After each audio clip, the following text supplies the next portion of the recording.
2 मार्च अध्याय 6 दैनंदिन ज्ञानेश्वरी आत्मसंयोग योग.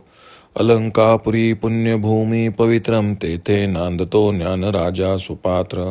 तया आठविता महापुण्यराशी नमस्कार माझा सद्गुरू श्री ज्ञानेश्वरांसी. ओवी क्रमांक 481 पासून पुढे. योगी नामपि सर्वेशा मदगतनांतरात्मना श्रद्धावान भजते यो मास मे युक्तोत्तमो मतः. इति श्रीमद्भगवद्गीतासु उपनिषत्सु ब्रह्मविद्याया योगशास्त्रे श्रीकृष्णार्जुन संवादे ध्यान योगो अभ्यास योगो नाम षष्ठोध्यायः. अगा योगी जो म्हणिजे तो देवांचा देव जाणिजे आणि सुख सर्वस्व माझे चैतन्य तो. तेत भजता भजन भजावे हे भक्ती साधन जे आघवे तो मीची झालो अनुभवे अखंडित. मग तया आम्हा प्रीतीचे स्वरूप बोली निर्वंचे ऐसे नवे गातुसाचे सुभद्रापती. तया एकवटलिया प्रेमा जरी पाडे पाहिजे उपमा तरी मी देह तो आत्मा हेची होय. ऐसे भक्त चकोर चंद्रे त्रिभुवने कनरेंद्रे बोलिले गुण समुद्रे संजय म्हणे. तेत आदिला पासून पार्था एकी जे ऐसीची आस्था दुनावली हे यदुनाथा भाव सरले. की सावियाची मनी संतोषला तो बोला आरिसा जोडला तेने हरिके आता उपलवला निरोपील. तो प्रसंगू आहे पुढा जेत शांतू दिसेल उघडा तो पाल विजेल मुडा प्रमेय बीजांचा. जे सात्विकाचे निवडपे गेले आध्यात्मिक खरपे सहजे निडारले वाफे चतुरचित्ताचे. वरी अवधानाचा वापसा लादला सोनिया ऐसा म्हणून पैरावया धिवसा श्रीनिवृत्तीसी. ज्ञानदेव म्हणे मी चाडे सद्गुरूंनी केले कोडे माथा हात ठेविला ते पुढे बीजाची वाईले. म्हणून येणे मुखे जे जे निघे ते संताच्या हृदय साचची लागे.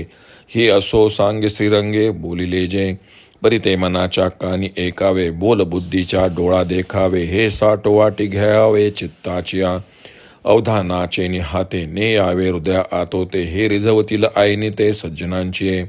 हे स्वहिताते निभविती परिणामाते जीवविती सुखाची वाहवती लाखोली जीवा. आता अर्जुनेसे श्री मुकुंदे नागर बोलिजेल विनोदे ते वोवियेचेनी प्रबंधे सांगेन मी. इति श्री ज्ञानदेव विरचितया भावार्थ दीपिका षष्ठोध्यायः. अरे योगी म्हणजे देवांचा देव माझे सर्व सुखाचे आगर आणि केवळ माझा प्राणच असे समज. त्याच्या ठिकाणी भजन करणारा भजन व भज्य ही भक्ती साधनाची त्रिपुटी सदैव मद्रूपानेच राहते.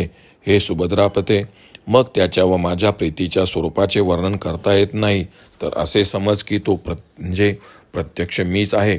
अशा रीतीने जे प्रेमाचे ऐक्य झाले असते त्याच्या तुलनेला मी देह तो आत्मा याशिवाय दुसरी उपमा नाही.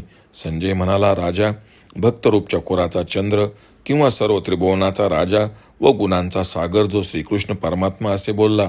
भगवंताचे बोलणे ऐकावे अशी अर्जुनाची तीव्र इच्छा दुनावली असे भगवंताने कळून चुकले. त्यामुळे त्यांच्या मनास खूप आनंद वाटला कारण त्यांचे बोलणे यथार्थपणे ग्रहण करणारा अर्जुन रूपी आरसा त्यांना प्राप्त झाला होता. तेव्हा आता या आनंदाचे भरात जे पुढील कथा सांगतील तो प्रसंग पुढे असून त्यात शांतरस स्पष्ट दिसेल. ज्ञानरूप बीजाचा मुळा उघडा होईल. ते ज्ञानबीज पेरण्याकरता सत्वगुणांची वृष्टी होऊन आध्यात्मिक तापाचे गुंताडे वाहून जाऊन चतुर श्रोत्यांच्या चित्ताचे वाफे सहज तयार होतील आणि सोन्यासारख्या अवधानरूपी वापसा मिळाला म्हणून श्री निवृत्तीनाथांना पेरण्याची इच्छा झाली.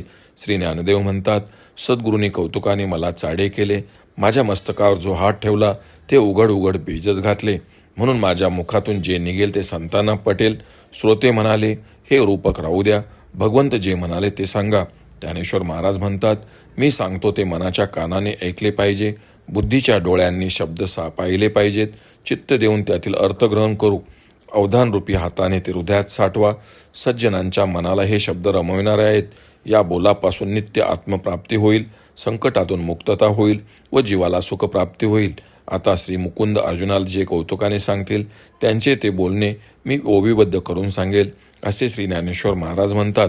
अध्याय 6 समाप्त.